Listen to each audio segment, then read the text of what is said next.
दोस्तों, रूस का यूक्रेन में घुसना न सिर्फ यूक्रेन के लिए खतरनाक है, लेकिन ये एक नया पैटर्न बना सकता है जिसमें अखंड रशिया की ही तरह चीन भी अपने अखंड चीन बनाने के प्लान की तरफ आगे बढ़ सकता है। पिछले अक्टूबर से चीन ने इस बात के संकेत भी दिए हैं। साथ ही साथ यूक्रेन के मसले पर चीन की चुप्पी ये भी बताती है कि वो इस जंग में रूस के साथ हैं। तो क्या अब चीन ताइवान पर भी हमला कर देगा? कैसा होगा वो हमला और भारत इसमें क्या कर सकता है और हमारे देश पर इनका क्या प्रभाव पड़ सकता है? इन्हीं सब सवालों के जवाब आज हम देने की कोशिश करेंगे। तो बने रहिएगा हमारे साथ वीडियो के अंत तक। वीडियो शुरू होने से पहले चैनल को सब्सक्राइब करना और बेल आइकन को दबाना मत भूलिएगा।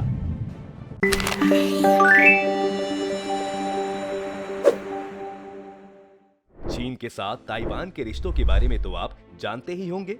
चीन ये क्लेम करता है कि ताइवान चीन का ही एक हिस्सा है, जबकि ताइवान खुद को एक अलग देश मानता है। कई बार चीन ने ताइवान पर दबाव बनाने की कोशिश भी की है, जैसे कि 1995 के साल में जब चीन ने ताइवान से कुछ ही मील दूर अपने फौजियन प्रोविंस में अपनी मिसाइल्स की टेस्टिंग शुरू कर दी थी। साथ ही वो अपने कई मॉडर्न हथियारों को लेकर वो इस जगह पर पहुंच गए थे। ये चीन का शक्ति प्रदर्शन था और ताइवान को एक चेतावनी देने के लिए किया गया था। लेकिन जैसे ही ये खबर अमेरिका के राष्ट्रपति बिल क्लिंटन तक पहुंची, तब बिल क्लिंटन ने अमेरिका नेवी के कुछ सबसे ताकतवर जहाज ताइवान की तरफ रवाना कर दिए थे और कुछ ही दिनों में चीन ठंडा पड़ गया था। लेकिन आज हम 1995 से काफी आगे आ चुके हैं।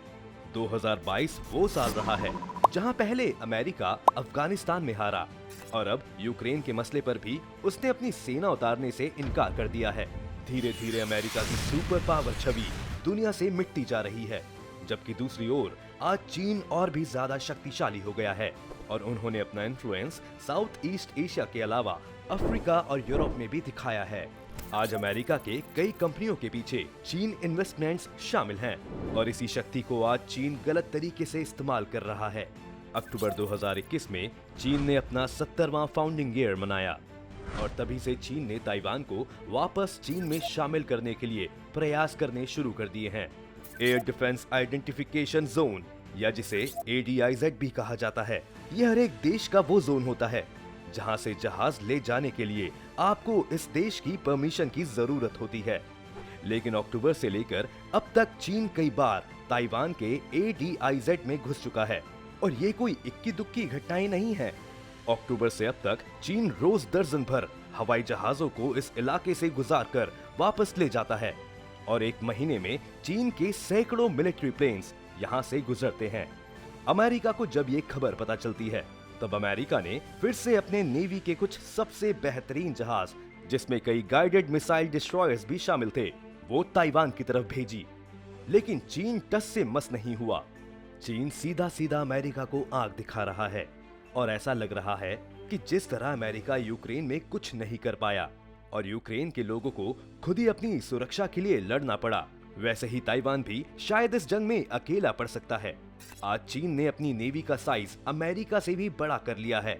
जहां अमेरिका के पास कुल 297 शिप्स हैं, वहीं चीन के पास 360 शिप्स हैं।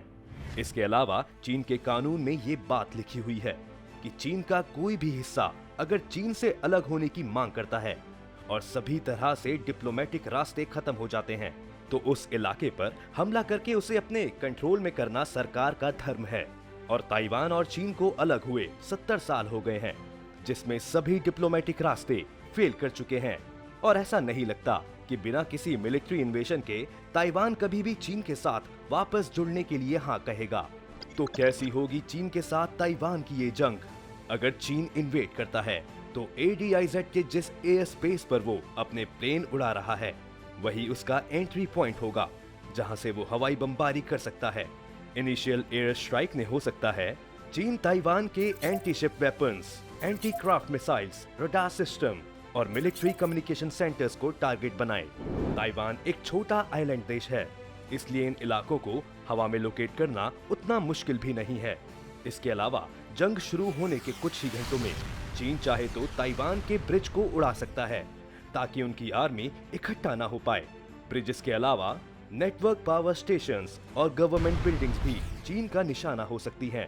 तब तक ताइवान अपनी सेना को तैयार करके वेस्टर्न बीचेस तक भेजेगा। तब तक उन्हें काफी नुकसान हो चुका होगा। हालांकि कुछ सालों में चीन ने ऐसे रोबोट्स भी डेवलप किए हैं जो स्पेस में जाकर उनकी सैटेलाइट्स को रिपेयर कर सकते हैं। चीन इन्हीं रोबोट्स का इस्तेमाल बाकी अमेरिकन सैटेलाइट्स को ब्लॉक करने के लिए भी कर सकता है, जिससे अमेरिकन के लिए ग्राउंड के हालात समझ पाना मुश्किल होगा।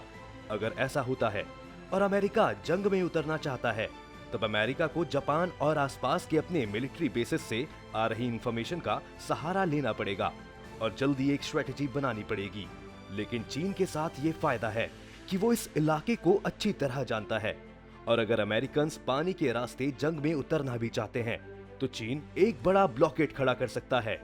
अमेरिका को एयर स्ट्राइक्स के सहारे ही रहना पड़ेगा, क्योंकि वो अपने सैनिकों को ताइवान में उतारकर उनकी जान का रिस्क नहीं लेगा। चीन इस बात को आज के वक्त में अच्छे से जानता है, जिस वजह से और भी ज्यादा एग्रेसिव हो चुका है। अब सवाल ये है कि चीन क्या ऐसा करेगा? इस हमले की संभावनाएं कितनी हैं, इसका अंदाजा तो नहीं लगाया जा सकता, पर जिस तरह ये चीन ने अपना एक ट्रेड नेटवर्क खड़ा कर लिया है, आज चीन को इग्नोर करना और उस पर रूस की तरह सैंक्शंस लगाना दुनिया के लिए आसान नहीं है।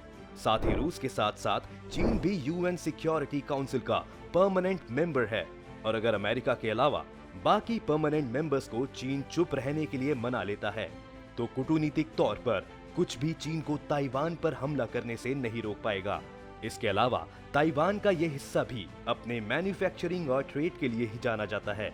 आज ताइवान सेमीकंडक्टर्स का सबसे बड़ा एक्सपोर्टर है, और सेमीकंडक्टर मार्केट में पहले से ही सप्लाई की परेशानियों के चलते कई कंपनियों का काम ठप पड़ गया है। जंग इस मार्केट को और भी ज्यादा डिसरप्ट कर सकती है, और अगर ये जंग होती है तो ज्यादातर देशों का फोकस ताइवान की सुरक्षा से ज्यादा इस जंग को रोकने पर होगा। फिर चाहे ये जंग चीन की हार से खत्म हो या ताइवान की ओर, ताइवान के हार के चांसेस इसमें ज्यादा लगते हैं। अगर चीन को कोई चीज ये करने से अब तक रोक रही है तो वो है भारत। चीन को ये डर है कि अगर वो ताइवान की तरफ अपनी सारी सैन्य ताकत झोंक देता है तो भारत इस मौके का फायदा उठाकर कश्मीर और अरुणाचल से चीन को पीछे कर देगा, और जिस इलाके पर चीन अपना दावा ठोकता है वो सारा इलाका भारत के कब्जे में आ सकता है। इसके अलावा चीन को तिब्बत में रह रहे तिब्बतियन रेबल्स से भी डर लगता है, जो एक गृह युद्ध छोड़कर खुद को इंडिपेंडेंट भी डिक्लेयर कर सकते हैं, क्योंकि चीन का इस इलाके पर कब्जा भी एक वक्त पर गैर कानूनी ही था, और तिब्बत के असली लीडर दलाई लामा कई सालों से भारत में ही रह रहे हैं। तिब्बत के लोग दलाई लामा को ही अपना लीडर मानते हैं। चीन कब हमला करेगा ये बात तो साफ नहीं है, लेकिन चीन ने संकेत दे दिए हैं कि वो अब ताइवान के मसले पर चुप नहीं बैठने वाला, और इस दिशा में वो हर रोज अपनी स्ट्रैटेजी को सुधार रहा है। अगर चीन ताइवान पर हमला करता है तो क्या चीन जीत जाएगा? आपको क्या लगता है? हमें कमेंट सेक्शन में बताइए, और अगर आपको ये वीडियो पसंद आई हो तो वीडियो को लाइक करें, और जाते जाते चैनल को सब्सक्राइब करना बिल्कुल ना भूलिएगा।